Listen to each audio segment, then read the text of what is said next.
Hey there, this is Ray again, and I am continuing my progress towards my new sort of thing post nap time. And today I want to show you how to work with this really cool CSS library that currently has 700 icons. The cool thing about it is all the additional features that it gives you. So you can see here that it's open source, and in addition to that, it offers icons in CSS, SVG, Figma, and also gives you sprites, style components. So this means that you can install the entire library either by using a link or just go in and also use npm to install the library. And then you can actually, so the killer feature with this library is that you can just ask for one icon. It has an API. So I know that I've done many projects, where all I need is just like one or two icons, maybe 5 icons, but I end up installing the entire library, and I'm really just wasting a lot of time. So you can normally get sort of over that by using npm and then just bringing in the icons to the framework. But this thing makes it super easy. So that's what we're taking a look at today. To do that, I've created a code space. And if you remember from what I did yesterday with my original test, I was showing you that you should be able to open this localhost port right here by command clicking.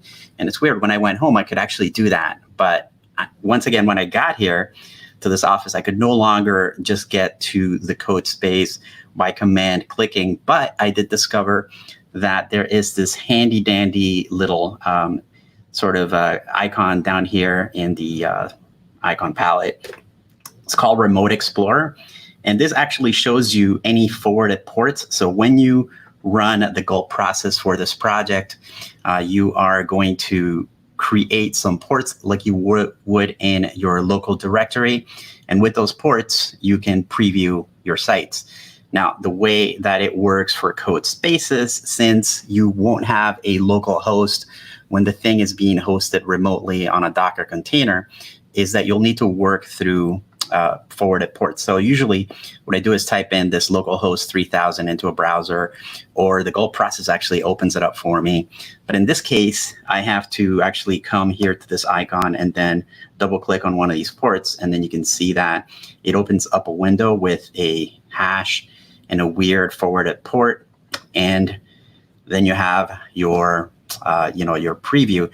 Now, it isn't a live preview, as I mentioned before, but I think it works pretty well. So what I'm going to do is just show you how to modify this icon using that CSS library. So if we go back into this library, let's go ahead and move over to full screen here. So if you go here to this library, you'll see that you can hit Get Started, and it's going to take you to the instructions on what you're supposed to do.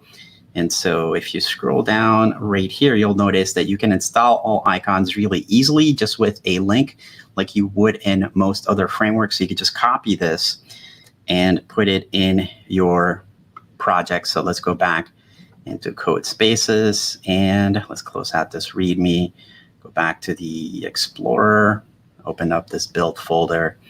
And in this index.html file, just like I would anything else, and notice here I'm loading Font Awesome. I'm just going to paste that right there. And once you do that, then you have access to all the icons, which is pretty cool.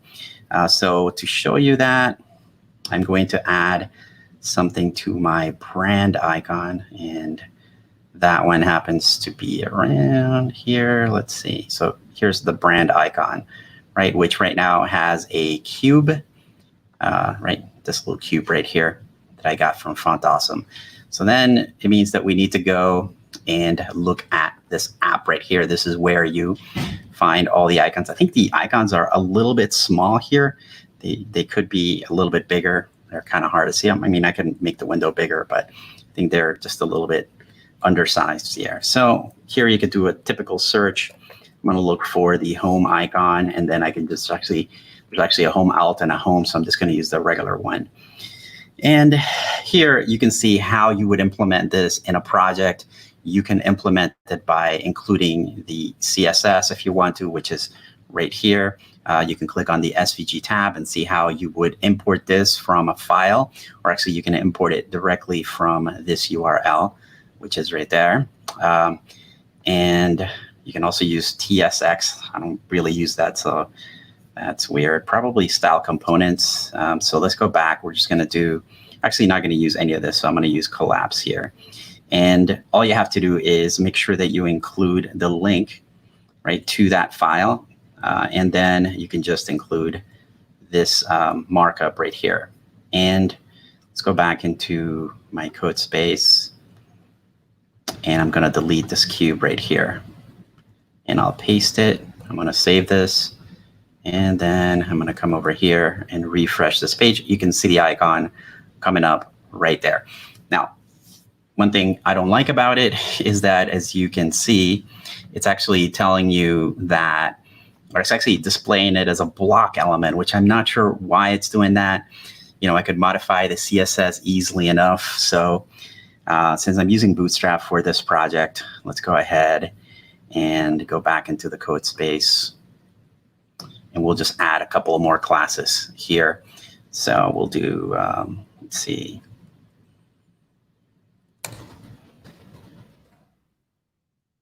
The inline block, I think, would work.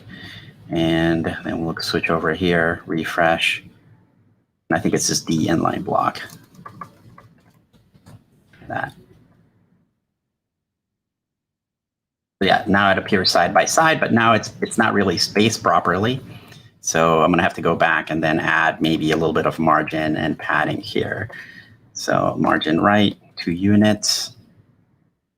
And then come over here. And now it looks pretty good. So that's the basic usage. There's a lot of different options that you can use with this thing. And look, I have some comments. It seems pretty neat. Yeah, I think it's really impressed me very quickly. I've used Font Awesome for the longest time, but I really like sort of the features behind it. So I hope that things like Font Awesome and, you know, one of the new cool icon frameworks that I like is the Bootstrap icon framework that's being built. I think it's blown past 700 icons. I do hope that they sort of take this same structural approach, because what I'm going to show you in a minute is the cool part, and I think the killer app of these icons right here. Yeah, so there's actually like a size selector. Nice catch, Jason. There's a size selector, and you can actually change the size of the icons and or use CSS to change the colors. You can also load just one icon if you want to. So let's go see if we can do something like this. Yeah, so here's actually the different ways that you can load these. I think this is the shortest one, but you can also use unpackage or this CDN thing. Notice that you can import a single icon. So this would, if I copy this, let's go back into our code. If I don't want to import the entire library just for that one icon, what I do is just use this and then type in the name of the icon that I want. If I want to import more than one icon, I just put a pipe and then I put in maybe like, I don't know what the other name was, like home alt here. But that's all you need to do to import just 1 or 2 icons, 3 or 4. You know, at some point you probably want to import the entire library. It's maybe not that big and it's SVG, so they should be pretty tiny, but this is the killer app. It's super, super powerful. So if I do this, let's check it out. And you can see that nothing's changed. So I still get my icon. And now I'm just importing one thing. And think about what you would have to do this to get this done with NPM and style components. Like you would have to like import the library through NPM, and then you would have to sort of, I don't know, like it depends on the framework you're using, but in Vue, you have to import that library, then, you know, create like some code to like import just that icon. It would be a pain. So I really like the API part of this, and you can see that there are some other options. So let's see if we can do something else. So yeah, you can sort of see how you can do things like change colors. Let's go back into get started. So I think maybe that's the manual. So let's take a look at what else we could do here. CSS import, single icon, resizing. So this is pretty cool. You can add a class called GG and then dash the icon name, and then you can, put in a value here that will multiply the actual size. So let's try that. And actually need to go back to my code space. I've got a lot of stuff going on right now. Let me close this out. So I'm just going to type in a style tag here, or style segment, and then paste that code, and then do GG icon name, which is home. And then let's just leave it at 10 for now. So let's go back here and refresh. You can see that my icon's much bigger. So just with a simple bit of code, and of course, if I wanted to make that smaller, I could just type in like 0.6 and refresh that. So now it's a lot tinier. And if I wanted to change the color, then I could just add in a color here. Let's see, orange might look pretty good. So let's check it out. So I changed to orange. I don't like that size. So I don't know, let's do like 1.2. I think that looks pretty good. And there's a ton of other stuff that you can do with this thing. As I mentioned, it gives you like all of the different icons in multiple formats, and it gives you the Figma file if you want to customize. Shows you all the CSS that you have to type in, or the SVG code that you have to type in if you wanted to get that in there. So I'm probably not showing this big enough. So yeah, so all I've done here is created a style section with a little bit of additional code to customize the specific icon that I'm bringing in. And it takes that right up. So I don't know if there's anything else. Let's take a look at some questions here. Preview icon is too small. Yeah, thank you. Thank you, Jason.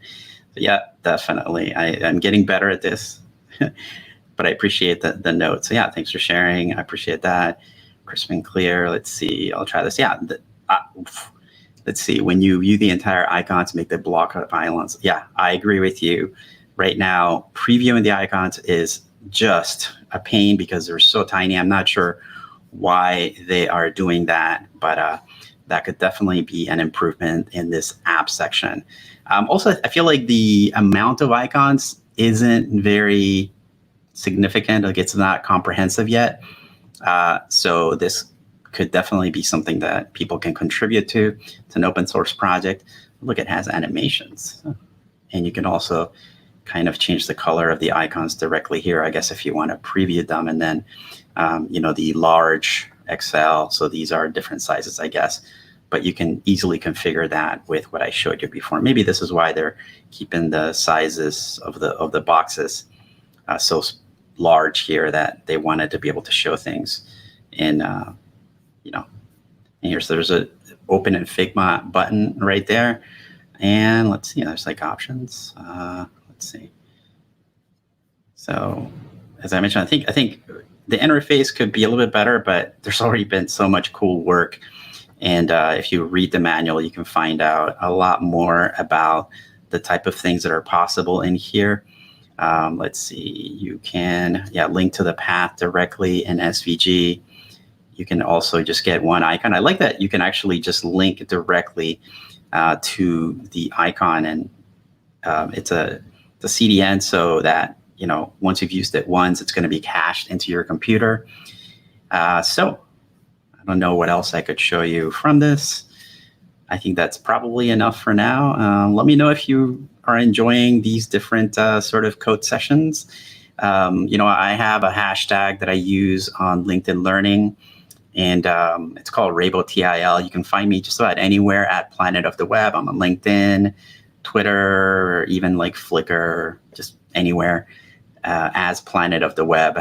And if you want to look at my courses on LinkedIn Learning, you can find them right here. I should probably make some short links. I'm just getting started with this new series of things that I'm doing.